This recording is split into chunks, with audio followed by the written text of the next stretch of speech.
Yesterday in our hot comments section, we mentioned a controversial segment from a recent Jimmy Kimmel live show, which wasn't actually broadcast live. When Kimmel asked a group of children what the US should do about its $1.3 trillion debt, which it owes to the Chinese government, one boy came up with the unusual suggestion of killing everyone in China. America owes China a lot of money, $1.3 trillion. How should we pay them back? Shoot cannons all the way over and kill everyone in China. Kill everyone in China? Yeah. Okay, that's an interesting idea. Yes. Although the answer came from the mouth of a 6-year-old, it still appears to have upset a significant proportion of the Chinese-American community.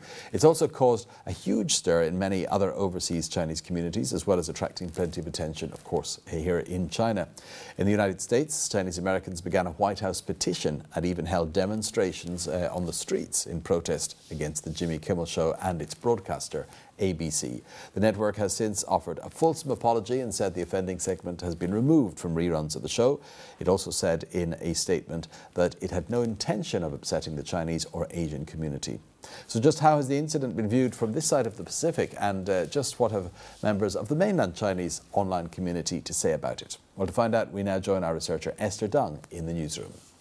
So firstly, Esther, we've seen the reaction in the United States to this, of course. It has been a hot topic here. In fact, it's remained in the top stories of a lot of Chinese media over the past few days. And of course, sensational headlines have helped too. News reports entitled "An American Child Says Kill Everyone in China" are all over the Chinese media and been discussed and reposted in the online community. And stories about the protests held by Chinese Americans are also circulating. And I have to say, many users are quite shocked and angry. Here are a few examples of some typical reaction.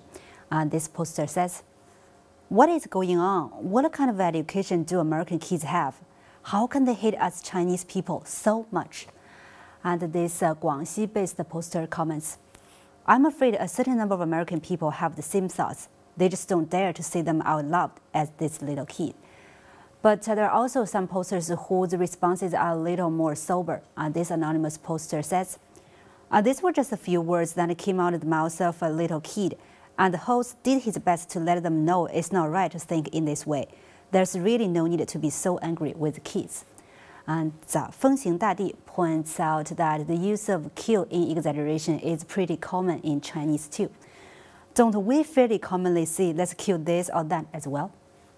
Now, the comment from that boy came in response to a question from Kimmel about how the US should deal with its huge debt to China, a sore subject with many Chinese people. Has that aspect of the affair been discussed much? Oh, sure. And this has reignited plenty of comments on that topic too. And it seems the opinions haven't changed much at all, especially in view of the recent crisis over the US government shutdown and possible default. First, have a listen to this post. "We still have so many poor people in China. Why did we lend so much money to the US? And what if it failed to pay back that money?" And 都是现实教育的我 has this to say. "I wish the $1.3 trillion had been spent on our social welfare, education, pensions, and so on. What defines a powerful country is that its people live in reasonable happiness, doesn't it?" Finally, this poster from Zhejiang is worried by the young boys' low processes and what it seriously says about American attitudes towards that. "I'm afraid something is very wrong with U.S. education. How can such a little kid even think of killing someone he owes money to? Why can't he think of working hard to pay back the money?" Well, I think the answer to that is perhaps because he's 6 years old. Now, ABC has made its apologies and it's removed the segment from its official website. Has that assuaged some of the anger out there at least? Well, for lots of posters, the answer, I think, is yes. The influential web portal iPhone.com, which is the official website of the Hong Kong-based Phoenix television station, carried out a survey on this issue. One question is, do you think the U.S. media should apologize to Chinese people? Of over 520,000 posters, more than 83% chose the option yes. And this poster writes on his blog, "For me, this is a victory for Chinese net users both inside and outside of China because they pressured ABC to make an apology." But for some others, it's still not enough, it seems, like this angry take from a sensitive mainland net user who still feels slighted. Come on, they just made an apology to the Chinese communities there, not to China. And Jing Qishen also seems far from satisfied. ABC deleted the segment from its website. So what? What matters is that the kid said it killed everybody in China and the television station broadcasted it. Okay, anything else being discussed or talked about this particular incident, Esther? Oh yeah, one more thing I think is interesting. I've seen plenty of posters talking about the contrast in style between talk shows in China and in Western countries. Sui Ba writes on Weibo.com. The main job of talk shows in Western countries is to talk about politics and make fun of political figures. And Kai Shengong writes on Baidu.com. In the talk shows in Western countries, politics is always the main subject. And what they are best at is making fun of their leaders.